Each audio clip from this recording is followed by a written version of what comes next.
नमस्कार दोस्तों, आज हम लोग एक ऐसे सेक्टर की बात करेंगे जो किसी भी तरह के रिसेशन में, किसी भी तरह के खराब टाइम में वो कभी भी वो सेक्टर डाउन ट्रेंड में नहीं जा सकता। कुछ स्टॉक्स उसके जा सकते हैं बट वो सेक्टर हमेशा अप ट्रेंड में ही रहता है क्योंकि लोग बेसिकली कितना भी खराब टाइम हो खाना-पीना या बेसिक नेसेसिटीज़ को अवॉइड नहीं कर सकते।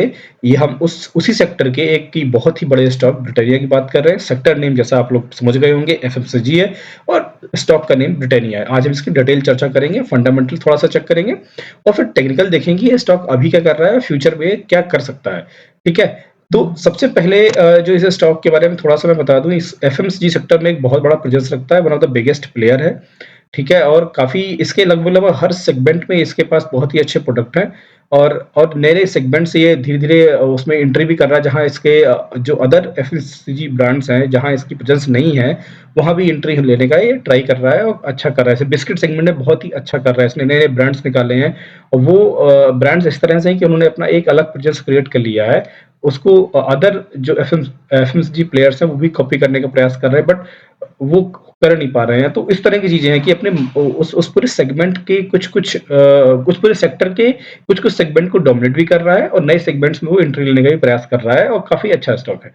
ये तो हुआ इसका शॉर्ट इंट्रोडक्शन। अब हम चलते हैं थोड़ा-सा टिकटटेप.इन पे एक अच्छी वेबसाइट है, उसपे के थ्रू थोड़ा-सा एनालिसिस करते हैं। तो टिकटटेप पे हम लोग आ गए, मैंने ऑलरेडी ब्रिटानिया के यहाँ लोड करके रखा हुआ है। सबसे पहले ओवरव्यू पे चलते हैं। ओवरव्यू पे हम जाते हैं और चेक करते हैं कि ये एक्चुअली अभी स्टॉक टोटल जो स्टॉक का ट्रेंड है वो एक्चुअली चल क्या रहा है। तो आप देखेंगे स्टॉक एक अप ट्रेंड में ही है, बीच में थोड़ा-सा इधर-उधर हुआ था, वो क्या हुआ था हम लोग अभी टेक्निकल एनालिसिस में देखेंगे तब समझ में आ जाएगा। बट अभी हमको ये दिख रहा है कुछ थोड़ा बहुत ऊपर-नीचे हुआ था। पी रेशियो 66 के आसपास है जो कि सेक्टर की पी से ज़्यादा है बट ऐसा भी हमने आपको मैंने बताया कि हाई परफॉर्मिंग स्टॉक है, अच्छा स्टॉक है अपने सेक्टर का और अच्छा कर रहा है। और वैसे भी एफएमसीजी सेक्टर एक ऐसा ऐसा सेक्टर है कि जिसके इसके जो अच्छे स्टॉक्स हैं वो हमेशा हाई पी पर ट्रेड करते हैं क्योंकि हाई डिमांडिंग सेक्टर है और इसमें ये कभी सबको पता है कि बहुत ही ऐसा सेक्टर है जो कभी डाउन ट्रेंड में जल्दी जाने वाला नहीं है। तो इसलिए लोग इसमें इन्वेस्ट करते हैं और हाई प्राइस पे इनके स्टॉक्स को लेने के लिए हमेशा तैयार रहते हैं। तो यही रीज़न है कि वो पी रेशियो इनका हमेशा हाई रहता है। ठीक है, हम सबसे पहले फाइनेंशियल्स पे चलते हैं, फाइनेंशियल्स का देखते हैं। जी दोस्तों यदि फाइनेंशियल आप चेक करेंगे, मैं पिछले 8 साल के फाइनेंशियल की बात करूँगा केवल। 2014 क्या 6000 नहीं 7000 मान लेते हैं, से 6900 करोड़ रुपए था इसका और आज ये 2022 की बात करें तो तकरीबन साढ़े 15 तो पहुँच ही चुका है और लगभग ये साढ़े 16 के आसपास ये क्लोज़ करेगा जो मेरा गेस जो मैंने इनकी बैलेंस शीट देखी हुई है, उस हिसाब से मुझे लग रहा है 16,000 के क्रॉस यही 16.5 के आसपास ये क्लोज़ करेगा। तकरीबन ढाई गुना हम बोले तो तकरीबन ढाई गुना इसने अपने आप को कर दिया, ढाई गुना से ज़्यादा तकरीबन अपने आप को कर दिया है किल रेवेन्यू वाइज़ बढ़ा दिया है। मतलब इतनी तेज़ ग्रोथ की उसने अपने रेवेन्यू को लगभग ढाई गुना 6 सालों में कर दिया है। यानी जिसका जो पूरा सेक्टर है, जो सेक्टर भी ग्रो करता है, उस सेक्टर का जो ग्रोथ हो रही है उसी रेशियो में इवन उससे भी तेज़ी से ये स्टॉक अपनी ग्रोथ कर रहा है। ठीक है, which is very good thing. अब इसकी नेट इनकम देखें जो कि 2014 में 395 सीआर के आसपास थी, वो आज लगभग 1500 के आसपास है। यानी इसने भी लगभग अपने जो उसका टोटल रेवेन्यू की ग्रोथ थी उससे भी ज़्यादा तेज़ी से ग्रोथ किया है। लगभग 4 गुने की ग्रोथ किसने कर दी है, इवन मतलब आस-पास 4 साढ़े 4 के आसपास ग्रोथ की हुई है।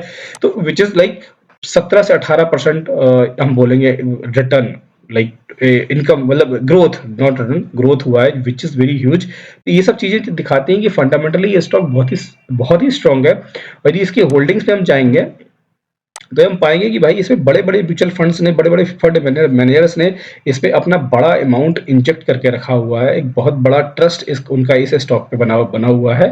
ठीक है, एफआईआईज़ की बात करें तो वो भी बीच में थोड़ा-सा डिप हुए थे बिकॉज़ ऑफ एक्सवाईज़ेड रीज़न्स, आपको पता ही है कोविड वगैरह। लेकिन अब वो फिर से पुराने वाले फॉर्म में जा रहे हैं। अब तकरीबन ये 18 के आसपास ऑलरेडी पहुँच चुका है एफआईआईज़ का इसमें इंजेक्शन।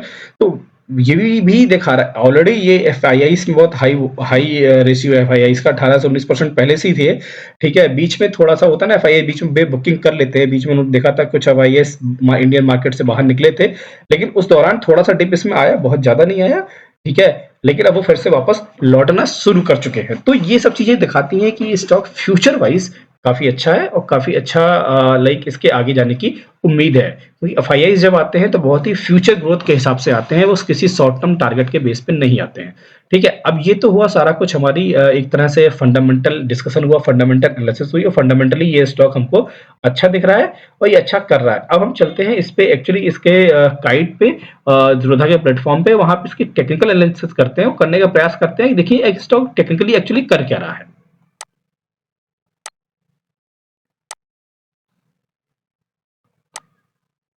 हम काइट पे आ गए हैं और काइट पे आने के बाद हमने सिंपल ये जो ब्रिटानिया है इसको इसमें लोड कर रखा है और इस पे मैंने दो मूविंग एवरेज 50 और 100 की लगा रखी है, जैसे कि आप लोग को दिख रहा होगा। और ये मैंने वीकली लगाया हुआ है, जस्ट मैं वीकली इसलिए लगाया हुआ ताकि मैं आपको कुछ थोड़ी सी चीजें दिखा सकूं। देखिए इसमें आप एक चीज मैं आपको पूरा हिस्टोरिकल थोड़ा सा लेके जाता हूँ और ये करेक्शन आपको दिखाने का प्रयास करता हूँ। सबसे पहले ये रेंज आप ध्यान से देखिएगा, ये रेंज, ठीक है? इस जगह पे जो करेक्शन हुआ था, या हम ये पूरा एरिया ले लीजिए, चलिए इस पूरे एरिया को पकड़ लेते हैं क्योंकि उसी प्राइस पे लगभग मान लीजिए ये प्राइस 189 था और यहाँ पे भी वो 213 के आसपास, मतलब उसी रेंज में 10-5 रुपए ऊपर नीचे ही घूम रहा था। तो यदि इस रेंज को हम पकड़े, यहाँ से इसने अपना करेक्शन स्टार्ट किया, करेक्शन बोल सकते हैं आप, डाउन ट्रेंड बोल सकते हैं, ठीक है? और ये इस यहीं घूमता रहा, मतलब जब भी आपका स्टॉक प्राइस इन दो मूविंग एवरेजेस के ऊपर नीचे ट्रेड करता है, दैट मीन्स ये करेक्शन में है, इसके और कोई पहचान करेक्शन की होती नहीं है। ठीक है? तो ये करेक्शन करने आने लगा और काफ़ी लंबा करेक्शन है। ये देखेंगे 2006 से लेके ये इस स्टॉक ने तकरीबन 2011 यानी 5 साल का करेक्शन किया था और साढ़े 5 साल यहाँ पे ब्रेकआउट दिया था एक्चुअली देखा जाए तो 2011 तक। यानी 2006 से 2011 यानी करीबन 2006 ही था, हाँ 2006 से 11 यानी 5 साढ़े 5 साल का करेक्शन किया उसने। जब वहां से निकला यानी निकला था तो 240 पे और 5 साढ़े 5 साल के करेक्शन के बाद स्टॉक ने लाइक यहाँ पे निकला था, सॉरी 2013 में निकला था, यानी 7 साल 8 साल का करेक्शन किया उसने और 8 साल के करेक्शन के बाद जब वो निकला तो उसने एक झटके में उस स्टॉक को 263 से उठा के 2400 का टॉप लगा दिया। ठीक है? यानी 10 गुना कर दिया बिना कुछ सोचे समझे। ठीक है? ये होता है करेक्शन के बाद का ट्रेंड। ठीक है? अब ये क्यों, इसको हम कैसे पकड़ सकते थे ये हम डिस्कशन करेंगे, बट मैं आपको बता रहा हूँ अभी। इसके बाद क्या हुआ? ठीक है? इस स्टॉक ने यहाँ पे एक टॉप लगाया, फिर एक करेक्शन किया, ठीक है? एक करेक्शन करने के बाद फिर एक उसने एक जर्नी स्टार्ट की और फिर उस जर्नी के बाद देखिए फिर से वही काम कर रहा है। तो यानी हिस्ट्री रिपीट्स इटसेल्फ। हर स्टॉक का अपना एक नेचर होता है। किसी भी स्टॉक में ट्रेड करने के पहले या ट्रेड लेने के पहले उसके नेचर को समझिए, उसको डिटेल स्टडी करिए, उसका पास्ट, उसका प्रेजेंट एंड उसका फ्यूचर। जो उसका पास्ट और प्रेजेंट, पास्ट में होगा वो उसके प्रेजेंट में हो रहा होगा और फ्यूचर में वही होगा। ठीक है? तो वो अब देखिए पास्ट में यदि बहुत पुराना तो डेटा होता नहीं है, मतलब काइट पे वो सब पेड प्लेटफॉर्म होते हैं, लेकिन यदि जितना डेटा अवेलेबल है उस हिसाब से यदि हम देखें तो उसने यहाँ पे जो करेक्शन किया था उसी हिसाब से उसने यहाँ पे किया और लगभग एग्जैक्टली सेम ये वाला पोर्शन यहाँ पे वो रिपीट कर रहा है, यानी हिस्ट्री रिपीट कर रही है अपने आप को। तो ये मान के चल लीजिए जो उसका ट्रेंड होगा ना लगभग ये 10 गुना वाले के आसपास ही होगा। ऑब्वियसली बात है क्योंकि वो नेचर है उसका। यदि किसी का नेचर कुछ है तो वो बिहेव उसी तरह से करेगा, थोड़ा बहुत ऊपर नीचे हो सकता है, बट नेचर एक ऐसी चीज है जो कि बदलती नहीं है किसी भी व्यक्ति की, ना ही साइकोलॉजी की, ना ही इस मतलब market is all about psychology. ठीक है? तो नहीं बदलेगी। तो अब हम सबसे पहले इसको थोड़ा टेक्निकल देखते हैं, सबसे थोड़ा वैसी बात हो गई। टेक्निकल साइड में यदि हम देखें तो हम एक रेजिस्टेंस या सपोर्ट लाइन ड्रॉ करने का ट्राई करते हैं। ये मैंने लाइन यहाँ पर ड्रॉ कर दी, इसको थोड़ा सा थिक कर देते हैं।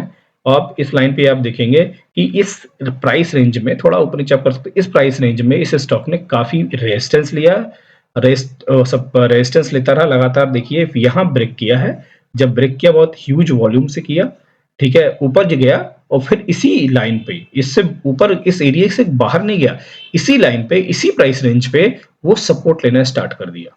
ठीक है? अब सपोर्ट ले, जब इसी लाइन पे सपोर्ट लेना स्टार्ट कर दिया, यानी एक लाइक इस लिया, फिर दोबारा लिया, फिर तिबारा लिया, चौथ बार लिया, 5 बार लिया, 6 बार लिया, ले ही रहा है लगातार। उसी दौरान यदि हम देखेंगे तो उसने एक हम बोले एक बाउंड एक रेंज क्रिएट कर ली, लाइक यहाँ पे गया, इसी रेंज के अंदर लगातार ट्रेड कर रहा था, इसी रेंज के अंदर लगातार चल रहा था। इस रेंज के अंदर चलते चलते उसने करीबन कितने टाइम 20 से लेके 22 2 साल तो उसे यहाँ इस रेंज में निकाले और यदि यहाँ से हम करेक्शन की बात करें तो 18 से ये लगाया था, 18 4 22 4 साढ़े 4 साल ये इस करेक्शन में ही लगा निकाल दिए उसने। ठीक है, अब जब वो निकल रहा है तो उसने अब निकलने की पहचान क्या हो रही है? निकलने की पहचान ये हो रही है कि जब भी किसी लाइक स्टॉक का बॉटम लगना होता है तो वो वॉल्यूम ऑलरेडी आ चुके होते हैं। तो यहाँ वॉल्यूम जो इस एरिया का बता रहा है, इस पूरे एरिया का मैं बोल रहा हूँ, इस पूरे एरिया का वॉल्यूम बता रहा है कि ये स्टॉक का बॉटम लग चुका है, अब इसका नीचे आने का कोई चांस ही नहीं है। क्योंकि नीचे आने के चांस होते तो ये लोग यहाँ बेवकूफ लोग थोड़ा ना है, जो इतने स्मार्ट लोग इतनी बड़ी कैंडल बना के बैठे हैं, ये यहाँ क्यों आते? यदि इस स्टॉक को यहाँ से तोड़ के यहाँ आना होता, इस तरह से ट्रेड करना होता, तो भाई वो लोग ये लोग यहाँ क्यों बैठे होते? यदि यहाँ बैठे हैं, दैट्स इटसेल्फ सिग्निफाइज कि इस स्टॉक की जर्नी यहाँ पे नहीं है, इस स्टॉक की जर्नी ऊपर है। ठीक है, और वही वो कर रहा है जब उसने एक टाइम आने के बाद इस एरिया को एक बढ़िया वॉल्यूम के साथ, एक बढ़िया वॉल्यूम कैंडल के साथ तोड़ा, और सिर्फ तोड़ा नहीं, ऊपर लगातार ट्रेड कर रहा है without any red candle. That explains कि ये जो प्राइस रेंज है, इस प्राइस रेंज से इस सपोर्ट लाइन से अब वो दूर जाने का प्रयास कर रहा है, और दूर जाने का प्रयास के साथ साथ वो दूर निकल भी गया है। ठीक है, उसने ब्रेकआउट तकरीबन 3900 के आसपास दिया होगा, 3900 पे दिया है, और आज वो 4400 यानी 500 रुपए का ऑलरेडी ट्रेंड ले चुका है। लेकिन चूंकि महंगा स्टॉक है, 4500 का ऑलरेडी स्टॉक हो चुका है, पहले 3900 का 3900 के आसपास था, तो एक महंगा स्टॉक है, तो उसने लाइक 500 का बहुत बड़ा वो नहीं है, मूवमेंट नहीं है, लेकिन 500 का मूवमेंट इतना तो बता ही रहा है कि वो इस रेंज से बाहर जा चुका है। ठीक है, अब हम इसकी टारगेट की और ड्यूरेशन की बात करें, तो टारगेट और ड्यूरेशन की इसकी डिस्कशन के लिए पहले मैं एक डिस्क्लेमर देना चाहूँ कि पूरी तरह से एजुकेशनल वीडियो है, उसको आप उसी पर्सपेक्टिव में लीजिएगा। किसी भी तरह का कोई ये रिकमेंडेशन नहीं है, और लाइक ऐसे आप सिर्फ सीखने का प्रयास करिए। ठीक है, और अपने हिसाब से फिर ट्रेड करिएगा।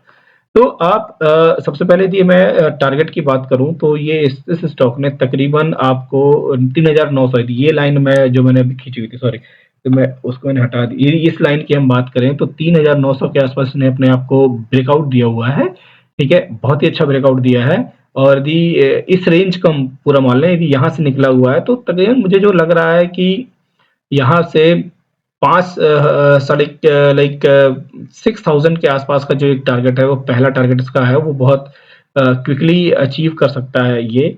ठीक है, और 6 एंड 8 ये दो टारगेट हैं, 6000 एंड 8000, जो कि मुझे नियर फ्यूचर में टच करते हुए दिख रहे हैं। ये दोनों दिख रहे हैं। पहला टारगेट ये हो सकता है कि आपका 1 साल या सवा साल में आपका मिल जाए, और दूसरा टारगेट आपका ये हो सकता है कि 2 साल भी ले सकता है, और 2 साल 1-2 महीने आगे पीछे भी हो सकते हैं, पहले भी हो सकता है। That totally depends on that like nature की स्टॉक किस तरह से बिहेव कर रहा है, और स्टॉक उसमें मोमेंटम किस तरह से आती है, तो वो सब चीजें हैं। लेकिन हाँ, ऑन लार्जर पर्सपेक्टिव ये दो टारगेट मुझे दिख रहे हैं, पहला 6000, दूसरा 8000। टाइम वही है जैसे मैं हमेशा बोलता हूँ कि पहला 1 साल से लेके सवा साल, और दूसरा है कि आपका 2 साल से लेके 2.5 साल, प्लस माइनस 1-2 महीने हो सकते हैं। ठीक है, 2-3 महीने जो भी है प्लस माइनस। और ये मुझे आप लोगों को बताना था। बाकी थैंक यू। इस तरह की इंटरेस्टिंग फाइनेंशियल अपडेट्स के लिए, स्टॉक के अपडेट्स के लिए, म्यूचुअल फंड के अपडेट्स के लिए आप मेरे ट्विटर हैंडल फिनवेस्टिंग एके को भी फॉलो कर सकते हैं। मैं इस पे भी कुछ डालता रहता हूँ। ठीक है, और इसी तरह से मेरा फेसबुक पेज भी है फिनवेस्टिंग एके के नाम से, फोटो आप लोग देख रहे हैं, ये सेम मेरे चैनल पे भी है, ट्विटर हैंडल पे भी है, और फेसबुक पे भी। इसको भी आप लोग फॉलो कर सकते हैं, इसको भी ट्रैक कर सकते हैं। ये आप लोगों की काफ़ी मदद करेगी चीज़ों को अपडेट जल्दी आप तक। वीडियो को अंत तक देखने के लिए आपका बहुत बहुत धन्यवाद। वीडियो अच्छा लगा हो तो इसको लाइक और शेयर करें, और चैनल को सब्सक्राइब करें। Thank you.